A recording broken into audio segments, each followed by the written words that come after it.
어제 5.18 민주정신의 땅 광주에서 이번 총선 선거제도 비례대표제도에 대한 민주당의 공식 입장 발표가 있었습니다. 비례대표 선출에 있어 지난 21대 총선에서 의회의 다양성 확보 그리고 연합정치의 가능성을 높이기 위해 준비된 준연동형 제도를 그대로 유지하기로 결정을 했습니다. 4년 전의 가오를 반복한 위성정당 창당으로 선거제도를 무력화하고 민의를 왜곡하려는 여당의 꼼수에도 병립형으로 회귀하지 않고 원칙을 지키는 결정을 내렸습니다. 그러나 여당이 반칙에 대응해야 한다는 현실을 고려하더라도 민주당이 위성정당 금지 입법을 마무리하지 못하고 준위성정당을 추진하게 된 점에 대해서는 다시 한번 국민들께 깊이 사과드립니다. 다만 민주당이 마지막까지 위성정당을 방지하기 위한 제도 개선과 소수정당 배려를 위해 기울인 노력과 원칙을 지키면서 현실에서 최선의 길을 찾으려 했던 것을 이해해 주시기 바랍니다. 이번 총선은 윤석열 정권의 독선과 오만을 멈춰 세우고 다시 미래로 나아가는 계기를 만들어야 하는 매우 중요한 선거입니다. 민주당은 국민과 함께 대한민국 민주주의와 미래를 고민하는 모든 세력이 민심의 바다에서 함께 만날 수 있도록 하나된 힘을 만드는 데 집중하겠습니다. 지난주 1월 31일 법원은 형제복지원 사건 피해자에 대한 국가배상을 판결했습니다. 지난해 12월 형제복지원 피해자에 대한 첫 배상 판결 이후 두 번째 판결입니다.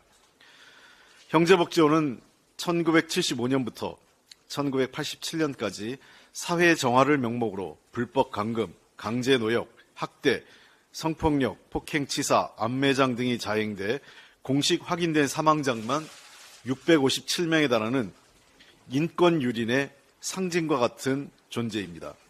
특히 박정희 전두환 군사정권과 부산시의 전폭적인 지원과 방조 아래 이루어지는 사실상 공권력에 의한 사건이라는 점에서 중대한 국가폭력 사건입니다. 사건이 드러난 지 37년 만에 피해자들에게 배상 판결이 내려진 것은 다행스러운 일입니다. 하루속히 배상이 이루어지기를 바랍니다. 민주당은 지난 20대 국회에서도 당시 야당이었던 자유한국당의 반대에 맞서 진실규명 노력을 기울였고 여야 합의를 이끌어내 진실화해위원회의 활동이 재개될 수 있도록 하였습니다. 당시 제가 행안위 간사로서 이 과정을 주도했기 때문에 누구보다 잘 알고 있습니다. 당시 야당이었지만 김무성 의원님의 중재 노력도 큰 역할을 한 것도 사실입니다. 형제복지원 사건은 2기 진실화해위원회 1호 사건으로 2022년 8월 국가폭력 사건으로 결정되어 피해자들도 공식 인정을 받았습니다. 이런 과정을 거쳐 37년 만에 배상 판결이 나왔음에도 법무부는 지난해 12월 판결에 대해 항소를 제기해 피해자들을 다시 고통의 늪으로 빠뜨렸습니다.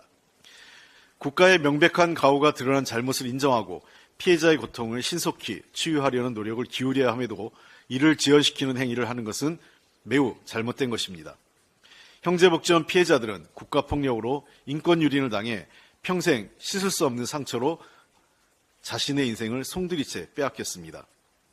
정부는 국민과 피해자에게 거듭 사과하고 법원 판결을 신속히 이행해 피해자들의 상처가 조기에 회복될 수 있도록 해야 합니다.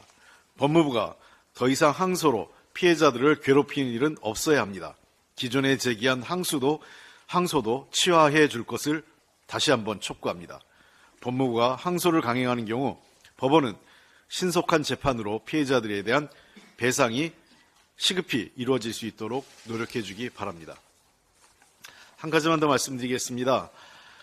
이미 국민의힘과 시대전환이 흡수합당이 되고 흡수합당이 법적으로 완료된 지 41일째입니다.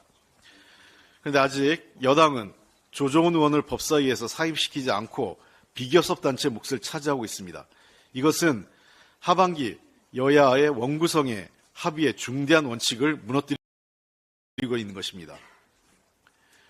이미 조정훈 의원은 지난 9월부터 국민의힘 의원으로 사실상 활동했고 지난해 9월 여당 강서구청장 선거대책회의에 나타나 입당을 선언하고 이후 여당 인재영입위원으로 활동하고 있습니다. 잘 아시는 것처럼 법사위의 한석은 비교섭단체 몫입니다. 이것을 여당이 사실상 원구성 합의를 깨고 가지고 있는 것은 잘못된 겁니다. 지금 지난 정기국회 때부터 여당 측에 몇 차례 요청을 했고 국회의장도 여당 측에 정정할 것을 수차례 요구했음에도 불구하고 무슨 이유인지 여당이 당 차원에서 사실상 이것을 안 지키는 건지 아니면 조정훈 의원이 본인의 개인적 이해관계로 법사위를 고집하는 건지 모르겠습니다. 조정훈 의원에게 다시 한번 충고하겠습니다.